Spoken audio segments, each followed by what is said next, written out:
Hello everyone, a very good evening to all of you. Hope all of you are doing well. And today, I guess, day number 6 of a 5 minute seated crack series, and we are discussing English pedagogy. We have almost covered English pedagogy. Within one or two class, we will cover the rest part of English pedagogy. Okay, so let's start our video. Our topic is maxims of language teaching, मतलब language सिखाने के हमारे क्या सूत्र हैं, हम language किन techniques से सिखा सकते हैं, हम लैंग्वेज किन रूल्स से सिखा सकते हैं जिससे हमें सिखाने में भी इजी हो और बच्चे को ग्राफ्स करने में समझने में चीज़ों को आसानी हो, है ना, वो अच्छे से कैच कर पाए। ठीक है, तो मैगजीन्स ऑफ लैंग्वेज टीचिंग का आई होप मतलब क्लियर हो गया होगा। यही होता है maxims of teaching are of universal significance. इनकी क्या है, एक यूनिवर्सल सिग्निफिकेंस है।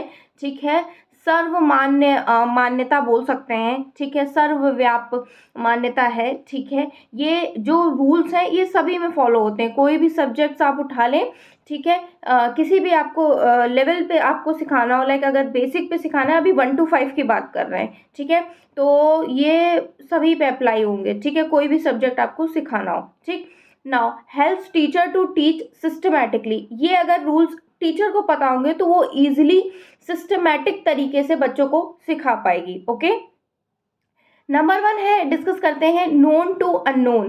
देखिए, नोन टू अननोन ये आपके यूपी टेट में या यूपी टेट में कई बार पूछा गया है कि पूछेंगे 5 दे देंगे या 1 नहीं देंगे, 4 दे देंगे 1 नहीं देंगे, 3 देंगे 1 नहीं देंगे, इस टाइप से चीज़ें दे देंगे। आपको पूछेंगे कौन सा मैगजीम नहीं है, तो आपको पता होंगे कि इतने मैगजीम है, तो एक ऑड वन आउट आप कर सकते हो।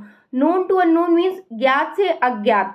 ठीक है, हमें बच्चे को कोरी स्लेट ब्लैंक स्लेट नहीं मानना है, उसके पास कुछ ना कुछ नॉलेज है, उसी को जो आता है उसी ज्ञान में उसकी वृद्धि करनी है। फॉर एग्जाम्पल, मैंने क्या किया था, इसको सिखाना था, सबसे पहले बोलना सिखाना था, तो इसको जो भी मैं बोलती थी कम्युनिकेट करना, तो धीरे धीरे सिखाया। अब अल्फ़ाबेट्स दिए, अल्फ़ाबेट का रिकॉग्निशन करवाया, उसके बाद पहले समझाया वर्ड से, ऐसे ABC ऐसे बोलो शिवा। देन इसके लिए मैं बुक लेके आई। ठीक है, ये वाली बुक से मैंने इसे समझाने की कोशिश की। पहले मैंने ऐसे ही इसको गोद में लेके ऐसे ABCD ऐसे बोलता था, फिर मैंने ये बुक से दिखाया ABCD और काका काका। ठीक है, तो इससे समझा। फिर उसके बाद मैं एक स्लेट लेके आई हूँ, उसमें नहीं स्टिक करने वाला होता है कि A यहाँ पे स्टिक करना है, B उसके बाद, तो एक सीक्वेंस से मैं सिखाऊंगी तो ये चीज़ों को ग्रैप्स कर पाएगा, सीख पाएगा। ओके, तो यही होता है ज्ञात से अज्ञात, नोन टू अननोन। खुद का अनुभव इनका कुछ होगा। ठीक है, अब इनका अनुभव ये था, ये अब इसको मैं देती हूँ, वो पजल बॉक्स फटाफट सॉल्व कर देता है, विद इन 2 मिनट्स ये सॉल्व कर देता है, क्योंकि इसका खुद का अनुभव था। Based on the fact that the learner is not a blank slate. ठीक है, it is considered that old knowledge Lay's the foundation of new knowledge. अगर 4th क्लास में जाओगे, 3rd क्लास से कनेक्ट करके पढ़ाया जाएगा। Okay, previous knowledge can be use to increase and wider the outlook of a learner.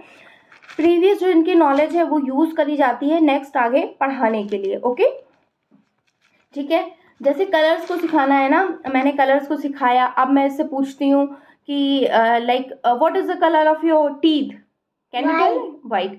तो फिर इस तरीके से मैं और चीज़ों को कोरिलेट करके बता सकती हूँ। ठीक है ना, दूसरा पार्ट अगर बात करें, नोन टू अननोन हो गया, दूसरा हो गया सिंपल टू कॉम्प्लेक्स। पहले इसको मैं सिंपल चीज़ें सिखाऊंगी, उसके बाद कॉम्प्लेक्स सिखाऊंगी। फर्स्ट इसको मैं छोटी छोटी चीज़ें बताऊंगी, Shiva don't do this, come here. ठीक है, व्हाट इज दिस, इस टाइप से कुछ छोटे छोटे वर्ड सिखाऊंगी, थैंक यू, वेलकम। उसके बाद मैं बड़ी चीज़ें सिखाऊंगी तो ये समझ पाएगा, सिंपल टू कॉम्प्लेक्स, सरल से जटिल की ओर। ठीक है, तीसरा है कॉन्क्रीट टू एब्स्ट्रैक्ट।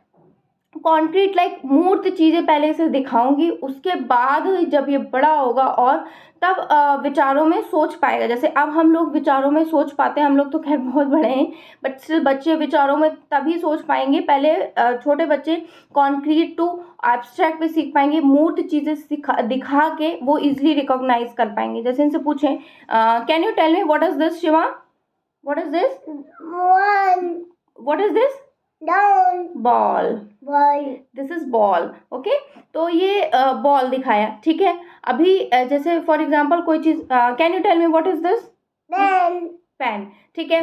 तो पहले मूर्त चीजें दिखाएंगे, उसके बाद मैं इससे बोलूंगी कि शिवा जाओ पेन ले आओ जाके, ठीक है। तो ये ले आएगा, बॉल ले आओ जाके, तब ये ले आएगा, है ना, क्योंकि उसे पता होगा कि बॉल का शेप ऐसा होता है, पेन का शेप ऐसा होता है। कॉन्क्रीट टू ऑब्स्ट्रैक्ट भी हो गया। Now analysis to synthesis. कोई भी चीज होती है, फॉर एग्जाम्पल इसका लेती हूँ बेस्ट सीटेड का रिजल्ट आपका, ठीक है। मान ली किसी का रिजल्ट नहीं निकला हो पिछली बार, तो आपको पूरी सिचुएशन को एनालाइज करना है कि हाँ, मेरी इंग्लिश पेडागोजी में मार्क्स कम थे, मेरे मैथ्स में मार्क्स कम थे, मेरे सीडीपी में कम थे, कहाँ कम थे और किस सेक्शन में कम थे। फिर उस पर आपने वर्क करा, उसकी वीडियोस देखी, उसको बुक से पढ़ा, ठीक है, उसके प्रीवियस ईयर लगाए, ठीक है, उसे रिवाइज करे कंसेप्ट।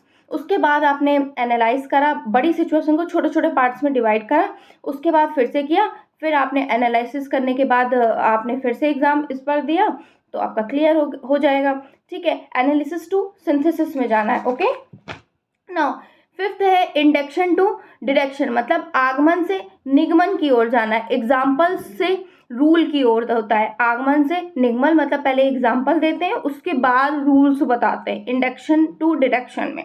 नाउ सिक्स्थ आपका है होल टू पार्ट। समग्र से हिस्से में जाने का मतलब होता है कि फॉर एग्जाम्पल मैंने कोई एक पोयम पढ़ा दी, ठीक है, या कोई भी इसको एक पोयम पढ़ा दी, पोयम पढ़ाने के बाद उसका पर्टिकुलर स्टेंजा, फिर उसकी एक लाइन पढ़ा रही हूँ, फिर वर्ड समझा रही हूँ, फिर और चीज़ों को उस पर स्टेंजा को डिस्कस किया, इस टाइप से। मतलब पहले होल चीज़ डिस्कस कर ली, पूरा पहले पढ़ लिया। जैसे नहीं हम लोग क्लास में छोटे पे पहला रीडिंग करवाती थी टीचर्स पहले किसी भी चैप्टर की, तो पहले होल का एक ओवरव्यू, कहानी पढ़िए, होल का एक ओवरव्यू उन्हें लेना होता था हम लोगों को, इसलिए होल टू पार्ट। फिर टीचर एक एक पैरा बोलती थी, आप एक पैरा पढ़िए, वो पढ़ते थे, फिर टीचर उसे समझाती थी, इस टाइप से होल टू पार्ट्स जाते हैं। तो हमने 6 चीज़ें डिस्कस करी I guess. Known to unknown, simple to complex, concrete to abstract, analysis to synthesis, induction to deduction, whole to part. यही होते हैं 6 maxims of teaching. I guess आपको क्लियर हुआ होगा। वीडियो थोड़ी सी लंबी इसलिए हो गई है क्योंकि इसमें मैगजीन्स